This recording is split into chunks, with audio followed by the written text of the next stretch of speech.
বিদেশে যাওয়ার মতো উপযোগী হলেই ওনাকে ওনার শরীর যদি উপযোগী না হয় তবে তো সম্ভব না। এটার জন্য আমরা দেশবাসীর কাছে দোয়া চাই, আপনাদের মাধ্যমে যারা প্রত্যেকেই দোয়া করবেন, মানুষের দোয়া অনেক দূর পর্যন্ত যাওয়া হবে। উনি অবশ্যই আমাদের মধ্যে ইনশাআল্লাহ এখন অবস্থা কিছুক্ষণ দুপুরের বেলা যেভাবে বলছে ওই অবস্থায় আছে, আগের মতোই একই অবস্থায় স্থিতিশীল। তো যদি আরেকটু অবস্থার উন্নতি হয় তখন বিকল্প চিন্তা করা হবে যে বাইরে নিয়ে যেতে পারবে কিনা।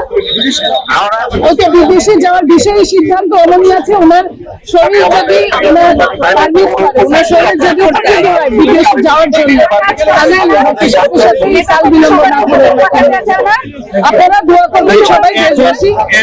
আমরা আপনাদের মাধ্যমে